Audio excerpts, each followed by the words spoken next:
आदरणीय मुकुल जी, आदरणीय राजकुमार जी और सभी सम्माननीय अतिथिगण और उपस्थित सभी भाई और बहनों, आपने सबसे पहले बहुत महत्वपूर्ण विषयों पर आज जो कार्यक्रम आयोजित किया है, इसके लिए मैं यूनिवर्सिटी को और फाउंडेशन को हृदय से बहुत बहुत धन्यवाद देता हूं। सबसे पहले मैं ये मानता हूं कि हमारी आज की जो परिस्थिति है वो हमारे लिए स्वाभाविक रूप से एक संकट के रूप में उभर कर आई है। ये जो कोविड-19 का पेंडेमिक है, ये हमारे लिए बहुत ही एक गहन समस्या के रूप में, आह्वान के रूप में हमारे सामने खड़ी है। पर केवल ये हम ही इसका सामना कर रहे हैं ऐसा नहीं है,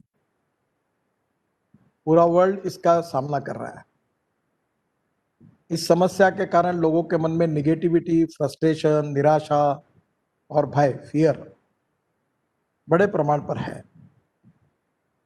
और मुझे ऐसा लगता है कि इस समय लोगों के मन में पॉजिटिविटी और सेल्फ कॉन्फिडेंस निर्माण करना, ये यूनिवर्सिटी और आप जैसे जो एक कैपेबल स्टेक होल्डर्स हैं, हम सबका राष्ट्रीय कर्तव्य है।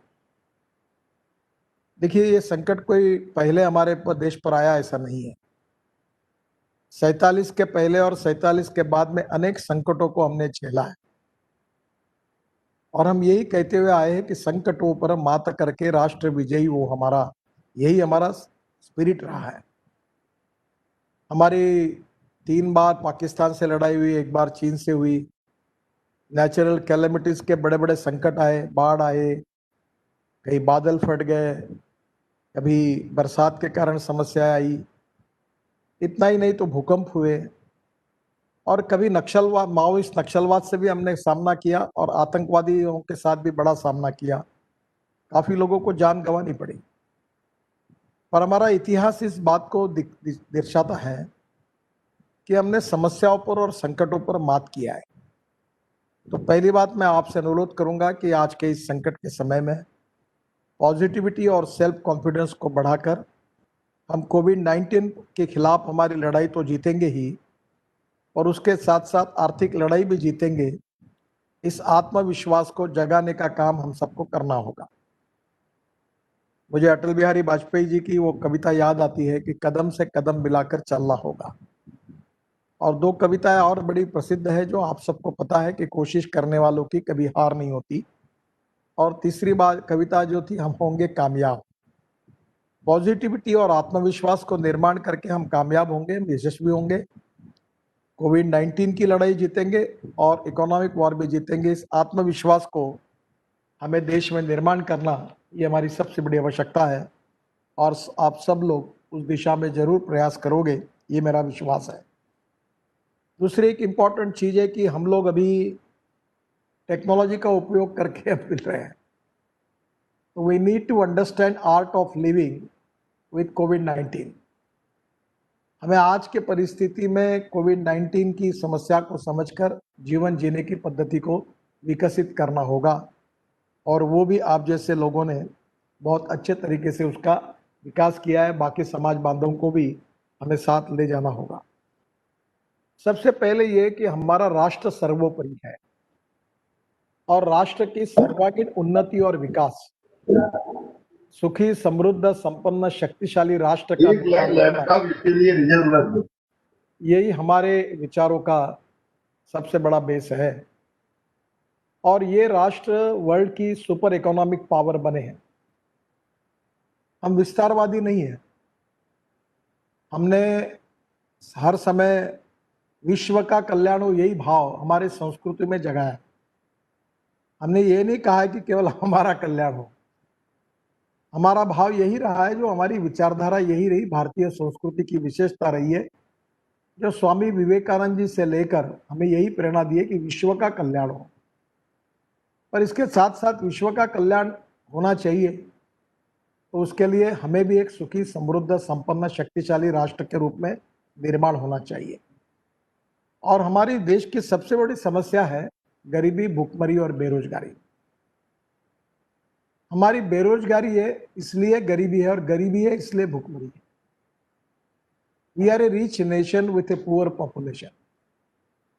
हमारा देश धनवान है पर जनता गरीब है। अगर इस देश में एप्रोप्रिएट विजन अगर होगी और देश के प्रति विकास की जो नीति है, जो उसका सही क्रियान्वयन होगा, तो ये देश दुनिया की सबसे बड़ी आर्थिक ताकत बन सकती है। अब जब यह उद्दिष्ट हमने तय किया है, तो हमें हमारा मार्ग भी निश्चित करना होगा। और मार्ग निश्चित करते समय साइंटिफिकली, टेक्निकली और मैनेजमेंट पॉइंट ऑफ व्यू दो बातें जरूरी होती है कि कोई उद्दिष्ट को अगर हासिल करना है तो we need to understand what are the strengths and what are the weaknesses. हमारी स्ट्रेंथ क्या है, हमारी वीकनेसेस क्या है, इसको हमको समझना होगा। और जो स्ट्रेंथ है उनको और मजबूत करना पड़ेगा, और वीकनेसेस का कन्वर्शन स्ट्रेंथ में करना होगा। और आज की वर्ल्ड की इकोनॉमिक पोजीशन जो है वो हमारे लिए बहुत अच्छी है। हमारी बहुत बड़ी पॉपुलेशन, उसमें young, talented, skilled, engineer, man power हमारी स्ट्रेंथ है। पॉपुलेशन के कारण बहुत बड़ा मार्केट है। Water, power, transport and communication में काफ़ी विकास हुआ है। हमारे मेजर पोर्ट 12 है और 200 छोटे पोर्ट है। हमारी इफिशियंसी दुगनी हुई है। हमारा बड़े बड़े हाईवे बन रहे हैं जिससे लॉजिस्टिक कॉस्ट कम होगी। हमारे यहाँ पावर सरप्लस है।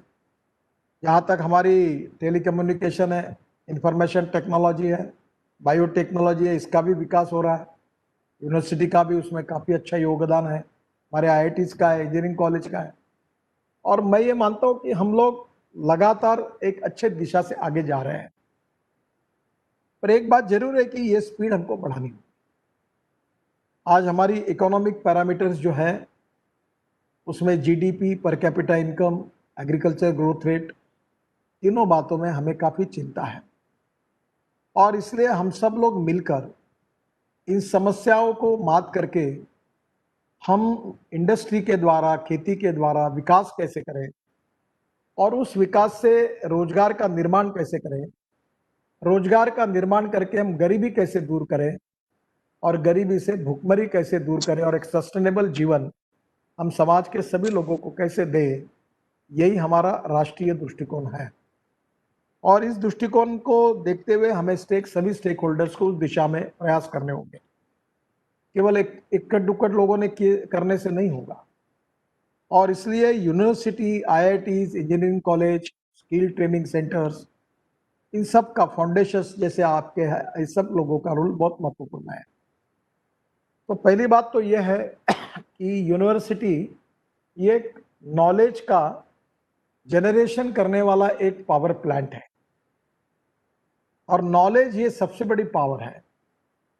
Innovation, entrepreneurship, science, technology, research, skill and successful practices, we name it as a knowledge, and conversion of knowledge into wealth is the future for the country. दो मेरे प्रिय विषय है, एक है conversion of knowledge into wealth और दूसरा विषय है conversion of waste into wealth. कोई वेस्ट नहीं होता। अगर प्रॉपर टेक्नोलॉजी होगी, प्रॉपर इनोवेशन होगा, प्रॉपर रिसर्च होगा, और अगर सही लीडरशिप होगी, तो you can convert waste into wealth. एक वीसी अगर एक यूनिवर्सिटी को अच्छे मिल जाते हैं तो टॉपर की संख्या बढ़ जाती है। एक यूनिवर्सिटी में रिसर्च होकर पेटेंट मिलते हैं तो वहाँ के विकास में उसका बहुत बड़ा योगदान होता है। और इसीलिए हमारी यूनिवर्सिटी का भी कंट्रीब्यूशन बहुत बड़ा है। पर ये कंट्रीब्यूशन और बढ़ाकर हमको इंटरनेशनल स्टैंडर्ड्स और पैरामीटर्स के ऊपर कैसे जाना है, ये हमारी सबसे बड़ी आवश्यकता है। आज हमारे देश में 3 इंपॉर्टेंट फील्ड्स है। एक फील्ड जो है हमारा मैन्युफैक्चरिंग सेक्टर, जिसमें एमएसएमई आती है। हमारे देश में टोटल 22 से 24% जीडीपी कंट्रीब्यूशन मैन्युफैक्चरिंग सेक्टर से आता है। 52 से 56% हमारा कंट्रीब्यूशन सर्विस सेक्टर से आता है, और करीब 12 से 16% एग्रीकल्चर एंड अलाइड इंडस्ट्रीज से आता है।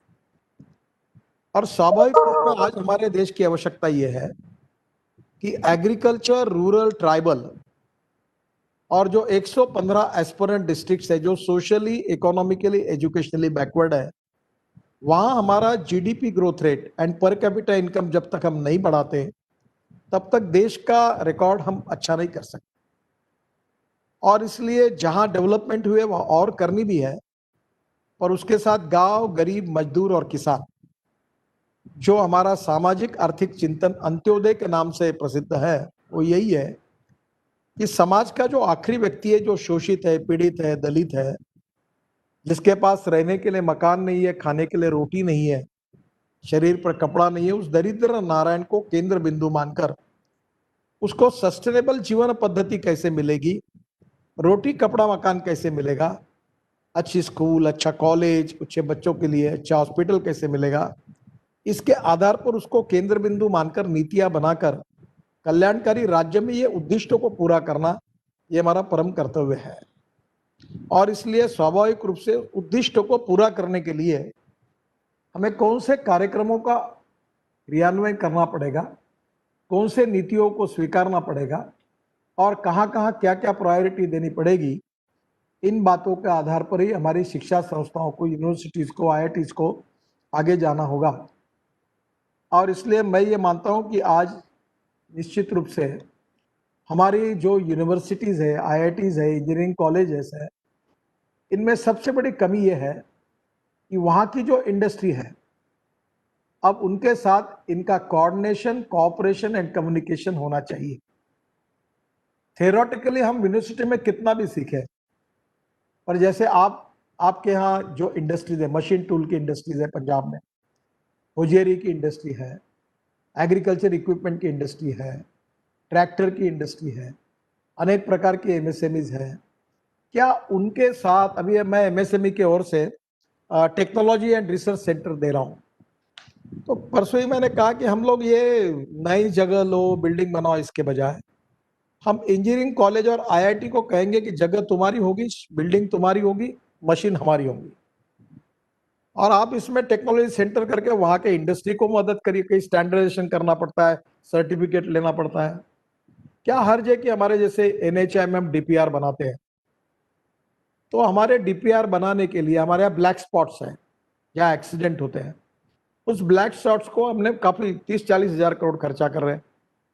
तो मैंने बीच में कहा कि हमारे इंजीनियरिंग कॉलेज, हमारे आईआईटी के सिविल इंजीनियरिंग डिपार्टमेंट आगे आए और स्टडी करके, ब्लैक स्पॉट्स के ऊपर स्टडी करके हमको प्रपोजल दें, हम उनको पैसे दें, बच्चों को प्रैक्टिकल एक्सपीरियंस मिलेगा। क्यों नहीं सरकार के और यूनिवर्सिटी के बीच में जो काम करने वाले लोग हैं, जो चाहे कॉन्ट्रैक्टर हो चाहे इंडस्ट्री हो, ये एक ही दिशा में काम कर रहे हैं, तो उनमें आपस में तालमेल क्यों नहीं है, बातचीत क्यों नहीं है?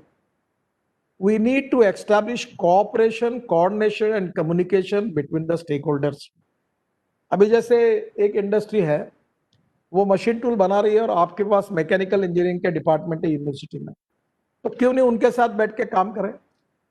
और आप अगर एमएसएमई को, हमको अगर प्रपोजल देते कि उसके रिसर्च, ट्रेनिंग और स्किल डेवलपमेंट के लिए आपके यूनिवर्सिटी में आप सेंटर खोलना चाहते हैं, हम पॉलिसी दे रहे क्या, ठीक है हम देते हैं, आप बिल्डिंग और लैंड दे दो, हम लोग बाकी पैसा देंगे, आप इतने लड़कों को सिखाओ, जरूर उनको रोजगार मिलेगा। तो मेरा आपको कहना यही है कि इंडस्ट्री में प्रैक्टिकल ट्रेनिंग है और यूनिवर्सिटी में थ्योरेटिकल ट्रेनिंग है, और प्रैक्टिकल और थ्योरेटिकल दोनों बातों आवश्यक है, और दोनों बातों का अनुभव मिलकर जो नेतृत्व, जो लीडरशिप, जो काम करने लोग आगे आएंगे, उनकी सक्सेस स्टोरी बनेगी।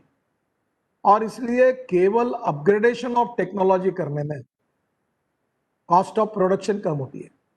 अब हम लोग जूझ रहे हैं कि हमको एक्सपोर्ट बढ़ाना है और इंपोर्ट कम करना है, तो मैं छोटा सा इसके ऊपर काफी अध्ययन कर रहा हूँ और लोगों की मदद ले रहा हूँ।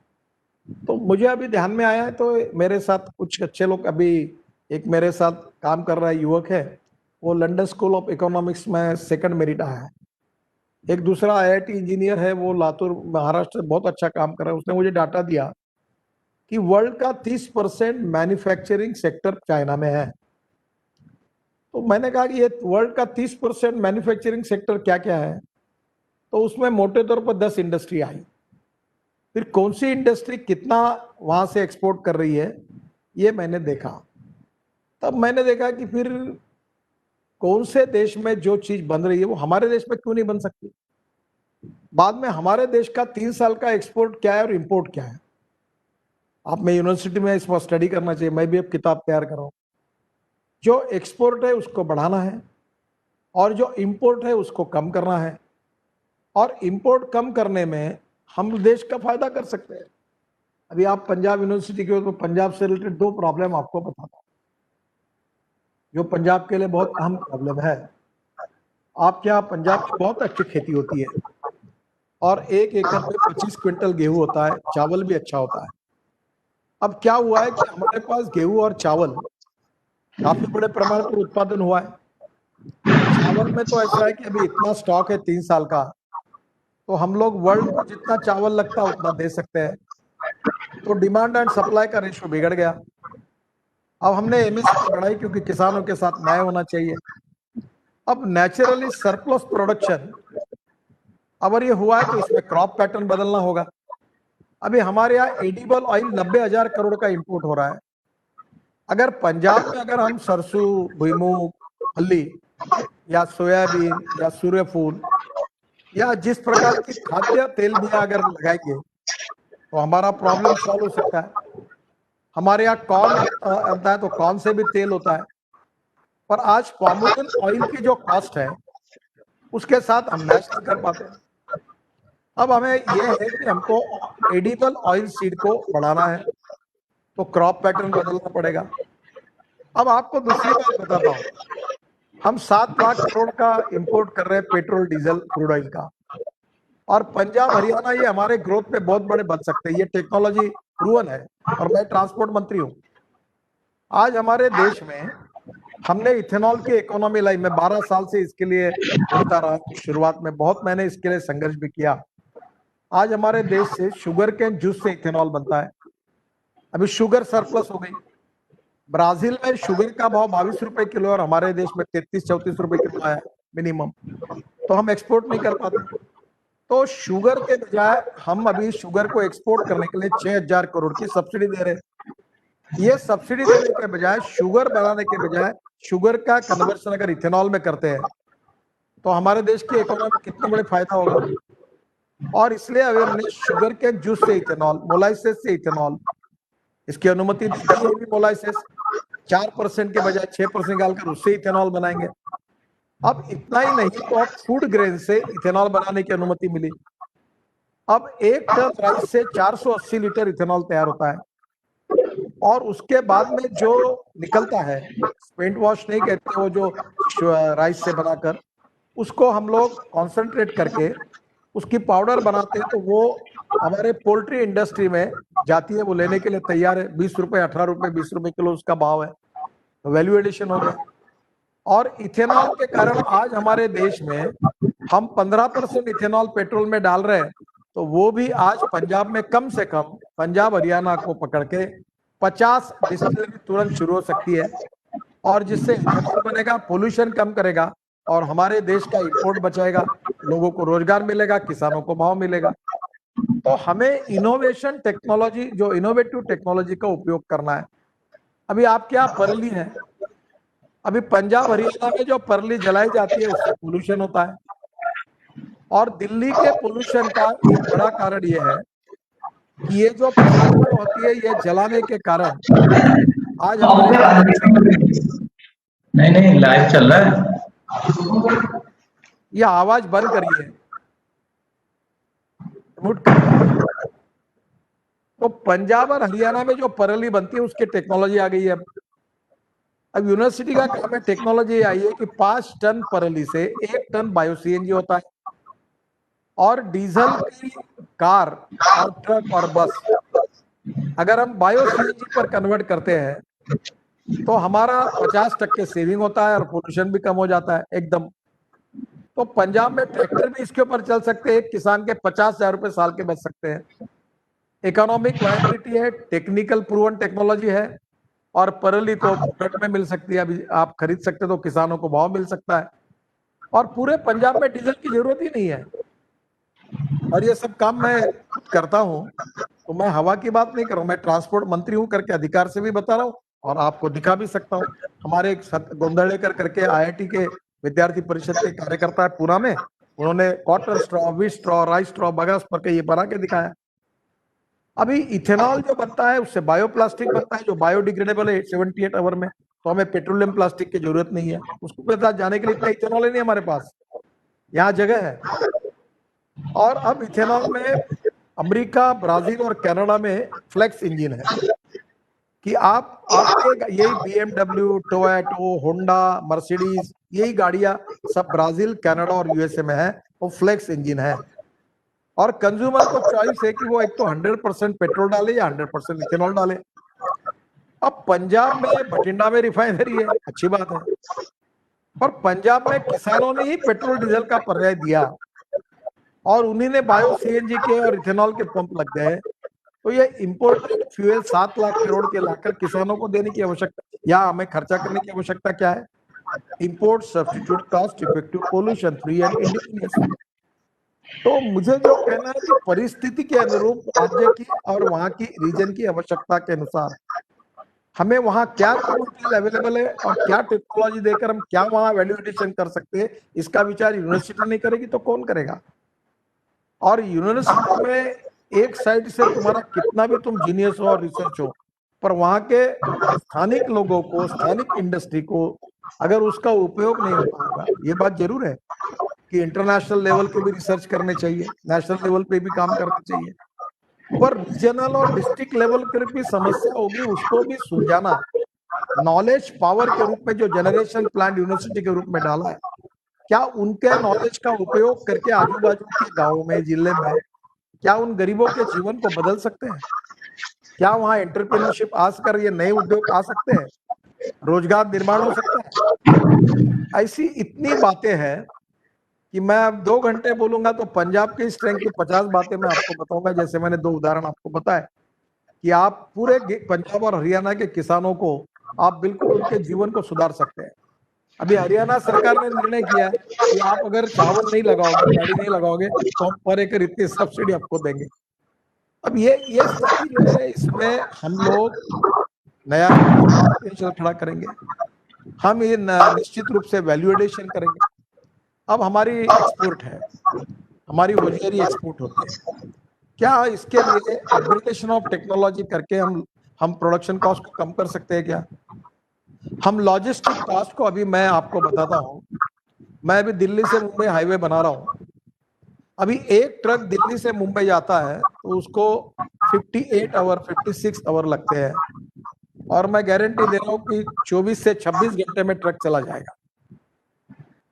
अब मुझे बताइए कि एक ट्रक महीने में 5 ट्रिप मार रहा होगा तो वो कम से कम 10 या 12 ट्रिप मारेगा, तो लॉजिस्टिक कॉस्ट कम होगी।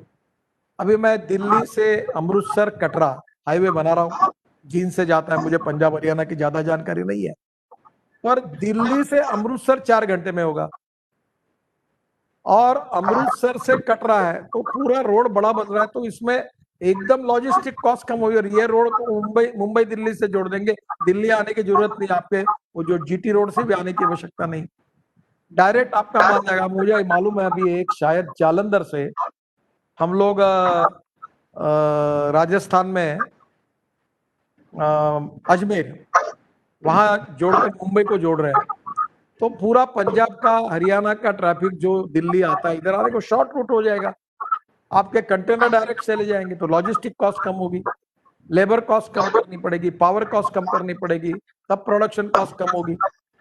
अभी अमेरिका में लॉजिस्टिक कॉस्ट 12 से 13% आता है, यूके में 12% है, यूरोपियन कंट्री में, और चाइना में 8% है, और हमारे देश में 18% है। तो लॉजिस्टिक कॉस्ट कम किए बिना हम इंटरनेशनल मार्केट में कॉम्पिटिटिव नहीं बन सकते। हमारे पास हुनर है। अभी मैं अमेज़न के साथ, मेरा कार्यक्रम हुआ था 10-15 दिन पहले, उनने मुझे कहा कि हमने 60,000 करोड़ का एमएसएमई का माल एक्सपोर्ट किया है। तो मैंने कहा ये बात जरूर है, मुझे बताओ कि आपने भारत में इंपोर्ट कितना किया और एक्सपोर्ट कितना किया। फिर मैंने उनको बात की कि भाई मैं आपको स्वीकार करूंगा कि अगर 2 साल के अंदर आप हमारे एमएसएमई का 5 लाख करोड़ का एक्सपोर्ट करके देंगे तो मैं आपको बहुत धन्यवाद दूंगा।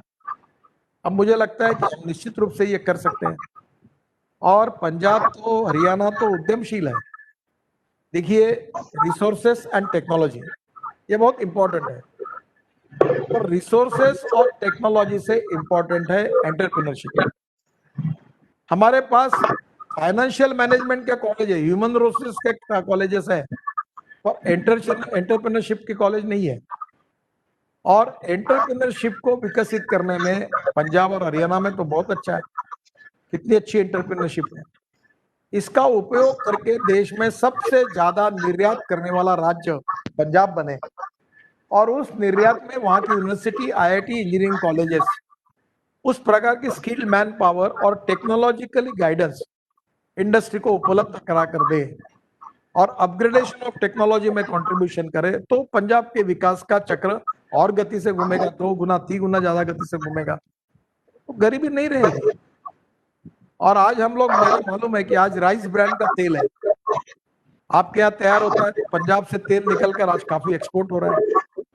एक्सपोर्ट को बढ़ाना है, इंपोर्ट को कम करना है। अभी मैंने जैसे कहा कि मैं 3 साल का एक्सपोर्ट इंपोर्ट का डाटा इकट्ठा कर रहा हूँ, और मैं आपके यूनिवर्सिटीज को आह्वान करूंगा कि आप इसको स्टडी करिए, 3 साल में इंपोर्ट क्या हुआ, एक्सपोर्ट क्या हुआ। ये इंपोर्ट क्या हम लोग रोक सकते हैं क्या? हम इंपोर्ट सब्स्टिट्यूट प्रोडक्ट तैयार कर सकते हैं। मैं छोटी सी बात बताता हूँ, ये कोविड-19 आया तो पीपी किट हमारे पास नहीं बनती थी। अभी ये 2-2.5 महीने पहले हमने एक स्पेशल हवाई जहाज से चाइना से पीपी किट लाई। ये बड़ा मन को दुख देने वाली बात थी। तो मैंने हमारे अधिकारियों को बोला कि इसको बदलना है, और हमने अनेक जगह पर पीपी किट बनाने में एमएसएमई को प्रोत्साहन दिया। मेरे यहाँ नागपुर में एक हमारा एमएसएमई का ऑरेंज सिटी क्लस्टर है, टेक्सटाइल क्लस्टर, वो पीटर इंग्लैंड के लिए शर्ट बनाते हैं उस ब्रांड के। तो मैंने कहा भाई आप ये बनाओ, उन्होंने बनाया। अब आपको आश्चर्य होगा कि हिंदुस्तान में इतनी पीपी किट बनी है कि अब हम एक्सपोर्ट कर सकते हैं बड़े पैमाने पर और रोजगार दे सकते हैं। हमारे से लोग लेने के लिए तैयार है।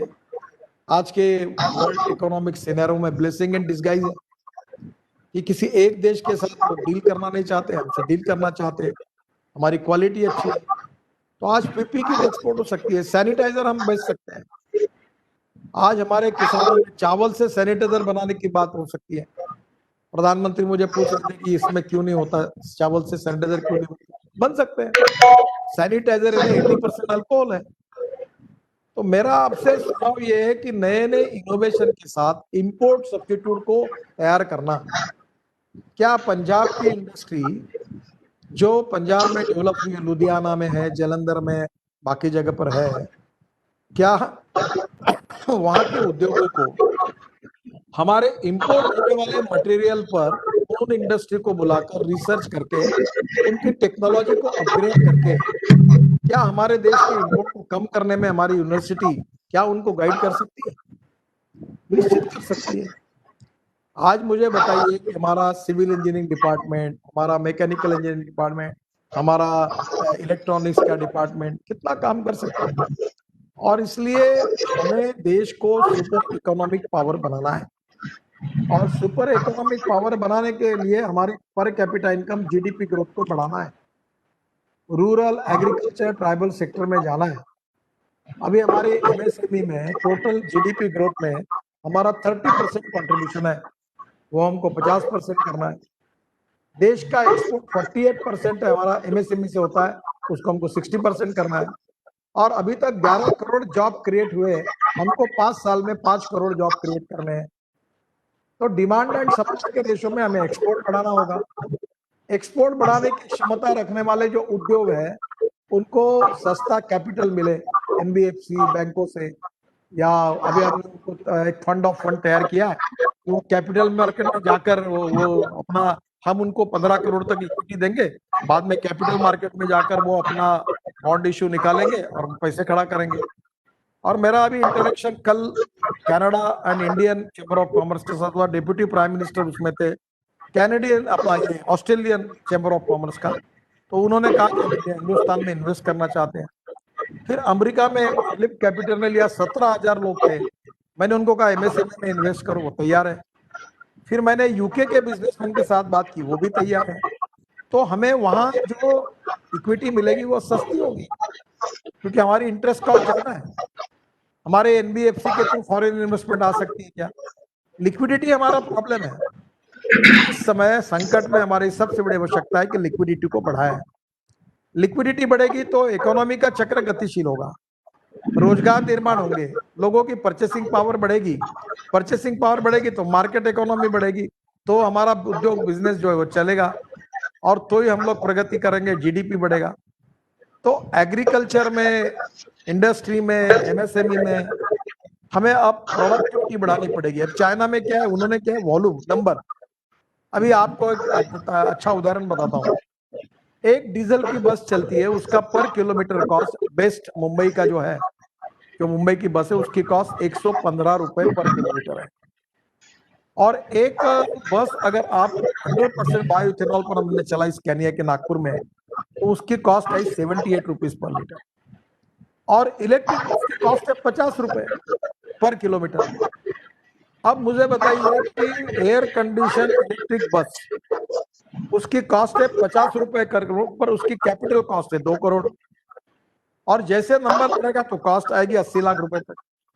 अब डीजल के बस की कॉस्ट है 50 लाख रुपए, फिर भी उसका खर्चा 115 रुपए किलोमीटर, क्योंकि डीजल का खर्चा ज्यादा है।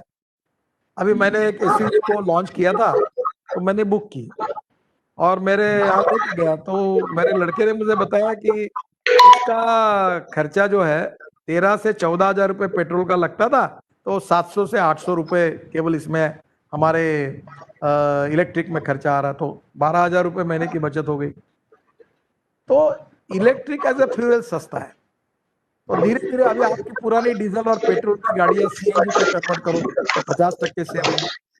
हमारे ट्रक जो डीजल पर है वो एलएनजी पर खर्चा करो, तो एक ट्रक को एलएनजी पर करने के लिए 10 लाख रुपए का खर्चा है।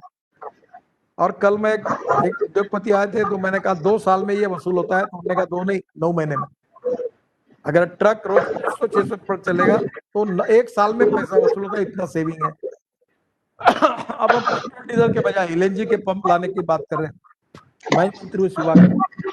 और पंजाब में अगर हम ये ट्रैक्टर को भी अगर सीएनजी पर कन्वर्ट करें और ट्रक और बसेस को एलएनजी पे कन्वर्ट करें, तो टिकट रेट 30% सस्ते हो जाएंगे, एयर कंडीशन बस में लोग घूमेंगे। अब रोड भी अच्छे बन रहे हैं, तो डबल डेकर बसेस इलेक्ट्रिक पर या एलएनजी पर चलेगी तो टोटल इकोनॉमिक्स बदल जाएगा। ये सब प्रूवन है। अब ये नए टेक्निकल इनोवेशन, रिसर्च, इसका सोशियो इकोनॉमिक इम्पैक्ट क्या है, इसकी बायोलॉजी क्या है, इसका स्टडी तो यूनिवर्सिटी कर सकती है, प्रोफेसर कर सकते हैं, एकेडमिशियन कर सकते हैं। क्यों नहीं, जो देश के लिए आवश्यक टेक्नोलॉजी है, जो समाज के लिए आवश्यक टेक्नोलॉजी है, उसका रिसर्च क्यों ना करें।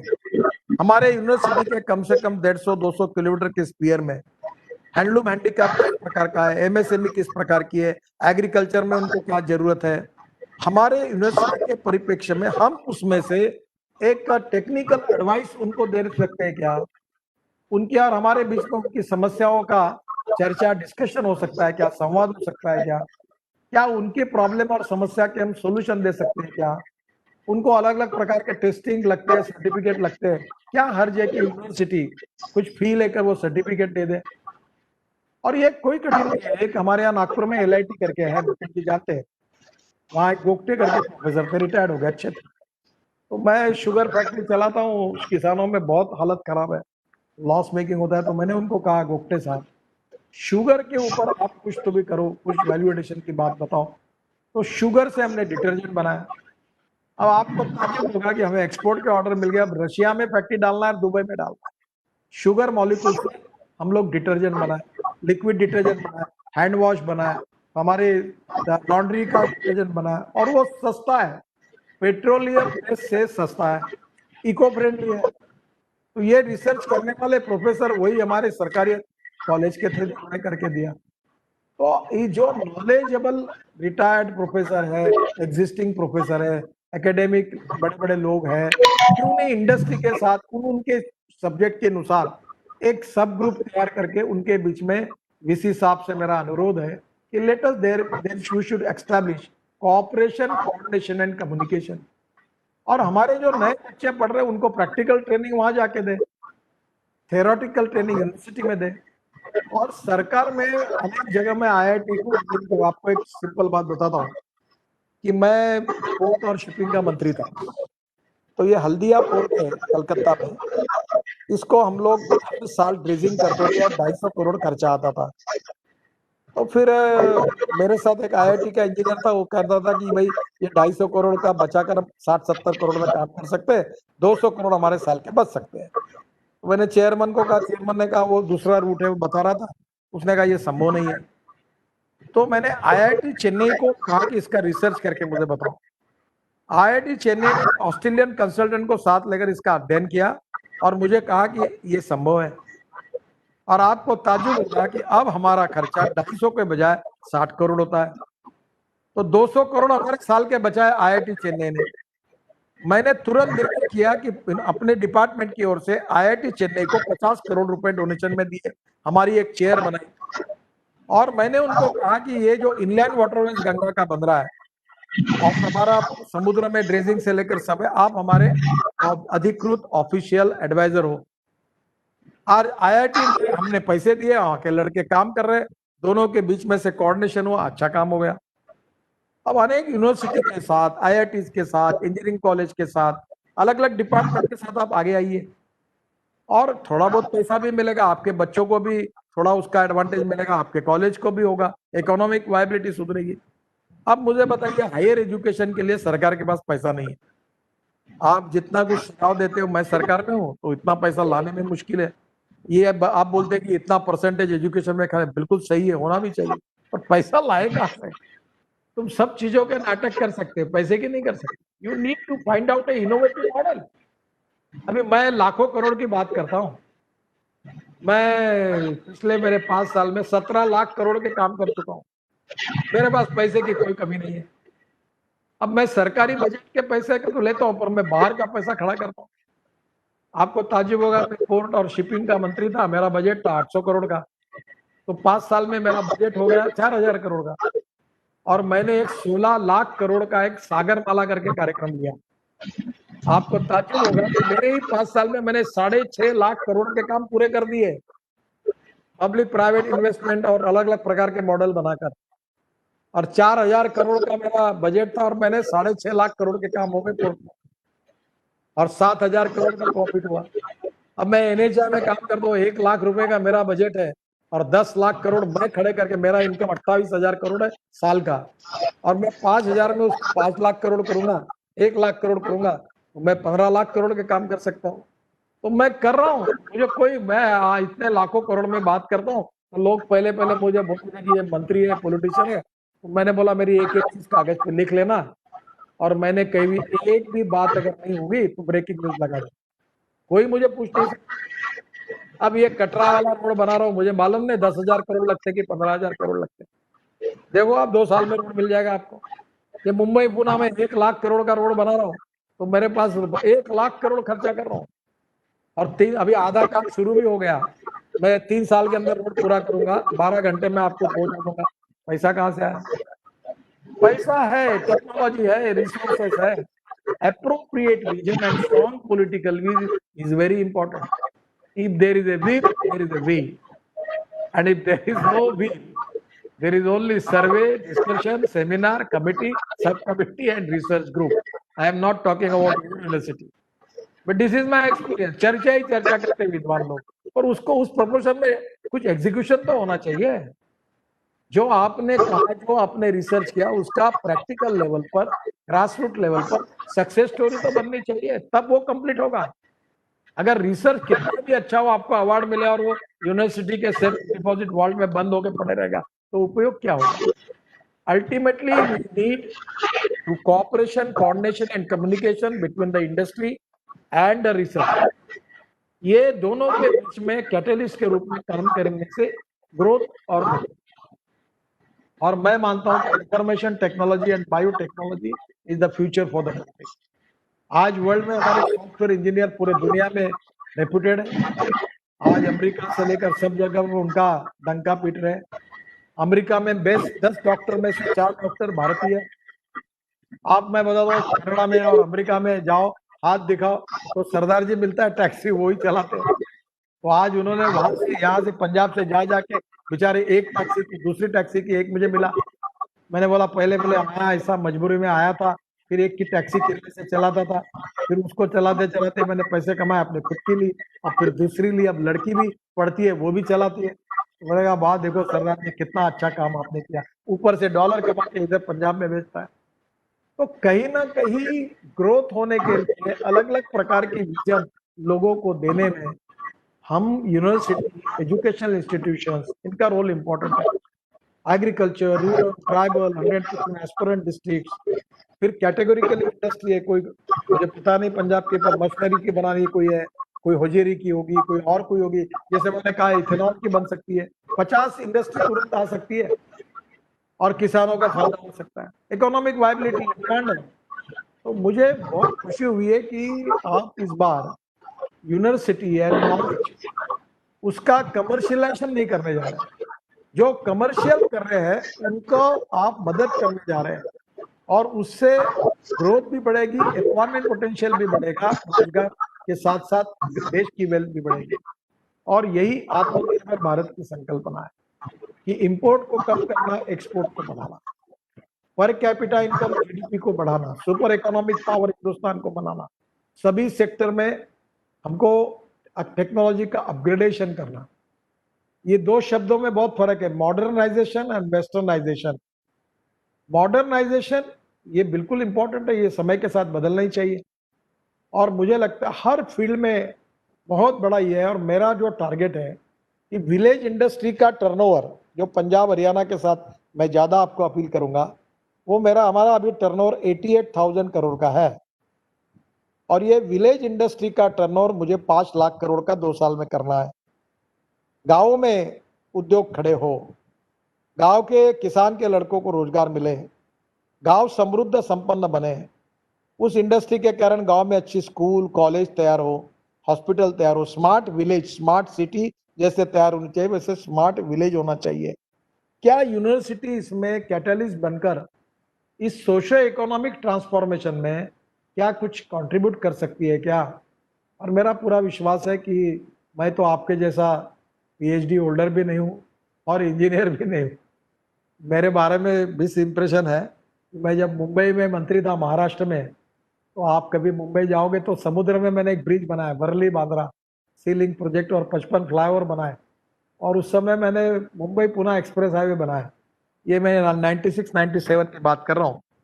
तो लोगों को लगा कि मुझे इंजीनियरिंग का बहुत समझता है, ये मेरे बारे में इंप्रेशन है। एक्चुअली मुझे कुछ नहीं समझता, इंजीनियरिंग के बारे में मुझे ज्यादा नहीं समझता, मैं गो गेटर हूँ, और इसलिए मैं हमारे लोगों को I like people who can get the things done.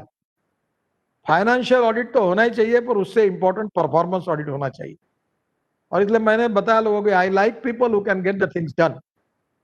Even I like people who are taking wrong decisions, if their intentions are good no problem, argue them, but I like people who can get the thing done, who can take the decision. But I dislike honest and talented people who don't want to take the decisions. Decision नहीं करना, ऐसे लोगों को मेरी पसंद नहीं है। आप जो करना है करो, डिसीजन लो, take the decision and go ahead with full transparency, time bound, result oriented, transparency and corruption free system, committed to society and nation.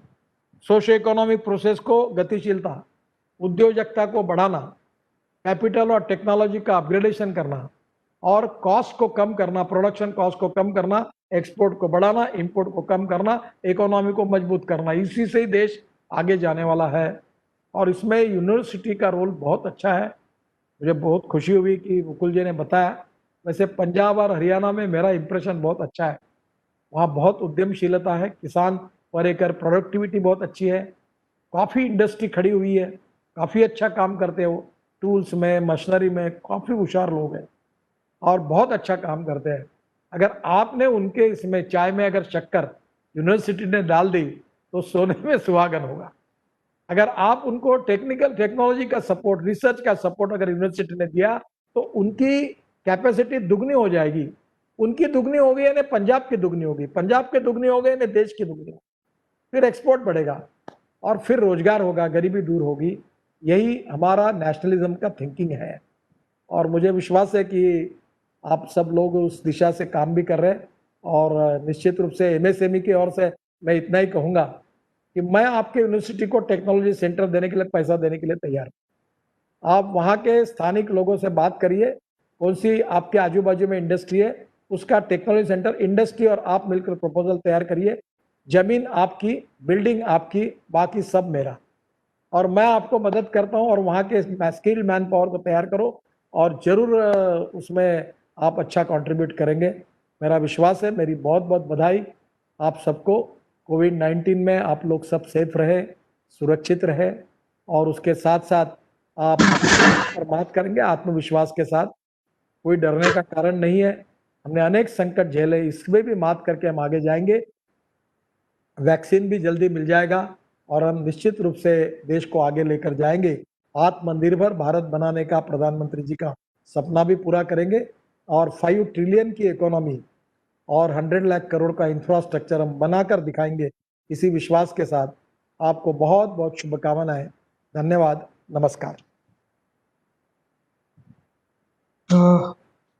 Thank you, Shri Gadkari ji, for delivering a truly inspiring and memorable speech. Thank you very much. Now I request. मैं कुछ कहना चाहता हूँ मंत्री। नहीं, कोई कुछ नहीं कहेगा।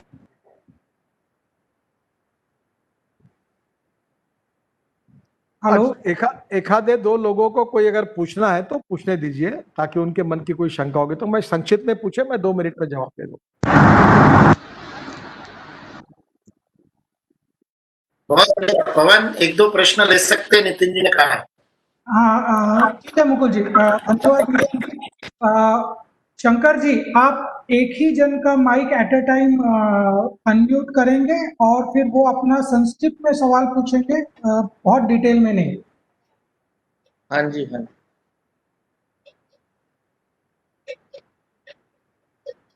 जिनका भी आप माइक अनम्यूट करेंगे उनका नाम लीजिए प्लीज। श्रीकांत पाड़ी जी ने हाथ खड़ा किया है, उनका माइक अनम्यूट कर रहा हूं मैं।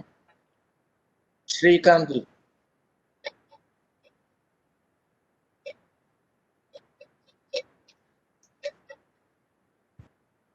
श्रीकांत जी, आप बोल सकते हैं।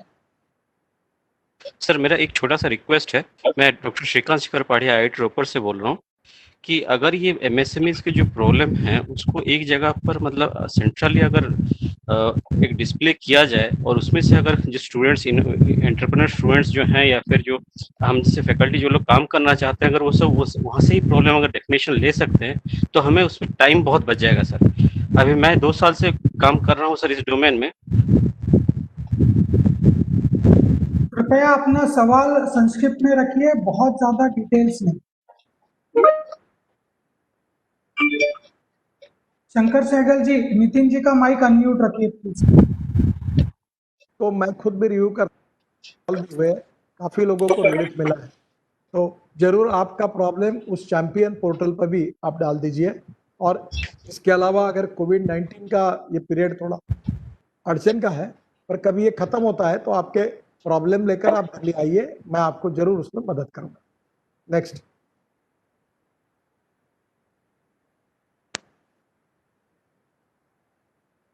रमेश जी, आप अपना प्रश्न रख सकते हैं अभी। नमस्कार सर। मैं एक एंटरप्रेन्योर हूं जो चंडीगढ़ बेस्ड हूं। हमने एक टेक्नोलॉजी डेवलप किया हुआ है जो DST से फंडेड है और उसका प्रोटोटाइप बन चुका है, और जो कमेटी बनाई थी उन्होंने उसको सक्सेस बोल दिया है और फर्दर R&D के लिए उसको बोला हुआ है। पिछले 2 साल से बड़ा परेशान हूं, कुछ उसको आगे करने का कुछ मदद मिल नहीं रहा है, तो इसका मेरी ये रिक्वेस्ट है, कहीं कोई रास्ता मिले तो मेरे को सब बताइए कहाँ जाना चाहिए। पहली बात तो आपको क्या मदद और किससे चाहिए, क्योंकि प्रोडक्ट डिजाइन किया तो आप मार्केट करिए, मैन्युफैक्चरिंग करिए उसको। मुझे ये नहीं सर, उसका प्रोटोटाइप बना है, उसको मार्केट ले जाने तक के लिए जो उसका प्रोडक्ट को फाइनल करना है, उसमें अभी मार्केट वैलिडेशन और उस सर्टिफिकेशन है, एक प्रोसेस वो है जो 1.5 साल तक का हो सकता है। उसके बाद वो मार्केट में बहुत अच्छा चलने वाला है। सर्टिफिकेशन कहाँ अटका हुआ है सर? उसका मार्केट वैलिडेशन करना है, जब प्रोटोटाइप है। ये कौन करेगा? ये इंडस्ट्री के, मुझे जो एकेडमिया के साथ मिलके उसके जो फर्दर रिसर्च के लिए चाहिए, वो मेरे पास इतना रिसोर्स। थोड़ा सा आप कम रहिए कि जो इनोवेशन टेक्नोलॉजी है स्टार्टअप के लोगों के लिए, किसी योजना में आपका बढ़ सकता है क्या? देखिए, एमएसएमई में कहीं बैठ सकता है तो हमारे वहाँ का जो डिप्टी डायरेक्टर का चंडीगढ़ में, उससे बात करिए, और हमारे पास कोई स्कीम में बैठता है तो डालिए, हम आपको मदद करेंगे। और यूनिवर्सिटी में कुछ उसके एक्सपेरिमेंट्स करना है, रिसर्च करना है, ये तो बात मैंने अभी कही कि आप उसमें भी आपको करना है तो यूनिवर्सिटी के साथ कोऑर्डिनेशन करिए। सहगल जी, पवन बंसल। सर प्रणाम। मैं मुक्तसर नमस्कार। पंजाब से पवन बंसल बोल रहा हूं सर। मैंने जी। एक इन्वेंशन की है, electricity free of, almost free of cost production की। उसका आईपीआर पेटेंट भी हो चुका है सर। उसमें गवर्नमेंट इंटरवेंशन जो आपके डिपार्टमेंट्स है, रोड्स के ऊपर हम एक डिवाइस लगाएंगे व्हीकल्स पासिंग के थ्रू, उसमें अनलिमिटेड इलेक्ट्रिसिटी प्रोड्यूस होगी और हमारे जो भी ख्वाब हैं सारे पूरे हो जाएंगे। मुझे 10 मिनट के लिए आप पर्सनली अगर बुला के आप सुन ले। मुझे पता है ये क्या है कि जो गाड़ियां जो चलती है उसके आधार पर वो रोलर घूमते हैं और उससे बिजली बनती है, जैसे रेलवे का व्हील बनता है ना, यही टेक्नोलॉजी है ना आपकी। ऊपर जो नीचे जो उसका गियर शाफ्ट, उसका मैकेनिज्म रहेगा और उसके साथ आप एक काम करिए कि पंजाब में आपके नजदीक एनएचआई का कोई भी टोल नाका होगा, वहां आप ये प्रपोजल करने के लिए, पायलट प्रोजेक्ट के लिए मुझे अनुमति मांगने के लिए पत्र दीजिए, मैं आपको दे दूंगा। में वो प्रोजेक्ट अनलिमिटेड इलेक्ट्रिसिटी प्रोड्यूस होगी, वो नाके पे के ऊपर नहीं है सर। ये डिफरेंट एक नॉवल। आप एक बार एक काम करिए कि प्रपोजल लेकर मेरे पास आइए, मैं एक बार चेक करूंगा और अगर संभव हुआ तो आपको परमिशन दे दूंगा रोड के। Pavan Bansal ji, I will get back in touch with you on this. Nitin ji, आप और कुछ सवाल लेना चाहेंगे या हम इसे यहाँ? अभी अगर आप, मुझे और एक मीटिंग थी, एक आखिरी सवाल और किसी का एक लास्ट कर लीजिए। ये डीएस साहब है कोई, ये तब से हाथ ऊपर कर रहे हैं, तो डीएस साहब को अनम्यूट करें प्लीज। हाँ, उनको दीजिए, आइए सर, बोलिए साहब।